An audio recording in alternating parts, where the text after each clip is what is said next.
I am pleased to announce that the interim authorities in Venezuela will be turning over between 30 and 50 million barrels of high quality sanctioned oil to the United States of America. This oil will be sold at its market price, and that money will be controlled by me as President of United States of America to ensure it is used to benefit the people of Venezuela and the United States. I have asked Energy Secretary Chris Wright to execute the plan immediately. یہ جو Donald Trump نے آج tweet کیا ہے، اس tweet کے بعد بہت ضروری ہے کہ ہم ان کا جو ڈاکٹرائن ہے، جو ڈونلڈ ٹرمپ نے ایک اسٹریٹجی چند مہینے پہلے پوری دنیا کے سامنے پیش کی تھی، جس کو کہا گیا national security strategy of the United States of America. یہ ڈاکومنٹ ہے جی جو آپ اس وقت اسکرین پہ دیکھ رہے ہیں، اور اس ڈاکومنٹ میں ڈونلڈ ٹرمپ کا جو ڈاکٹرائن ہے، یعنی کہ ان کی فیوچر اسٹریٹجی جو ہے وہ چھپی ہوئی ہے. اور یہ فیوچر اسٹریٹجی جو ہے اب سارا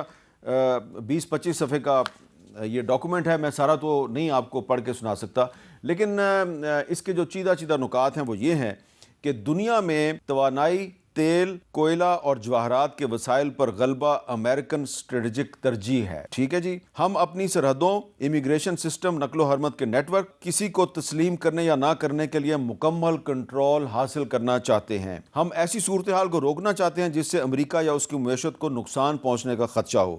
امریکہ دنیا کا سب سے مضبوط، قابل اعتماد اور اگلی نسل کے لیے طاقتور ترین ڈیفنس سسٹم چاہتا ہے. امریکہ دنیا کی سب سے مضبوط، متحرک، جدید ترین اور سب سے زیادہ ترقی یافتہ معیشت کا خواہاں ہے. امریکہ دنیا میں اقتصادی تسلط اور فوجی برتری کو مزید فروغ دے گا. صنعتی طاقت کو فروغ دینا قومی اقتصادی پالیسی کی اولین ترجیح ہے. امریکہ دنیا کو ایسا کرارز بنانا چاہتا ہے جہاں کسی کی مداخلت نہ ہو. اپنی مخالف طاقتوں کو تیل اور گیس کی سپلائی پر غلبہ پانے سے روکنا چاہتا ہے. امریکہ ایسی فوجی برتری چاہتا ہے جو اس کے عالمی اثر و رسوخ اور طاقت کو مزید مضبوط بنائے. امریکہ اپنی طاقت کے ذریعے دنیا میں امن قائم کرنا چاہتا ہے. لیکن جو سب سے پہلا نقطہ ہے کہ دنیا میں توانائی یعنی تیل، گیس، کوئلہ اور جواہرات کے وسائل پر غلبہ امریکہ کی اسٹریٹجک ترجیح ہے. یہ بات بہت اہم ہے، اور اب آپ کو سمجھ آ جانی چاہیے کہ انہوں نے وینزویلا پر حملہ کیوں کیا ہے، اور اب لگتا یہ ہے کہ وہ ایران پر حملہ کیوں کریں گے، اور اس کے بعد بھی وہ دنیا کے جو بہت سے ممالک ہیں جن کا تعلق افریقہ سے لے کے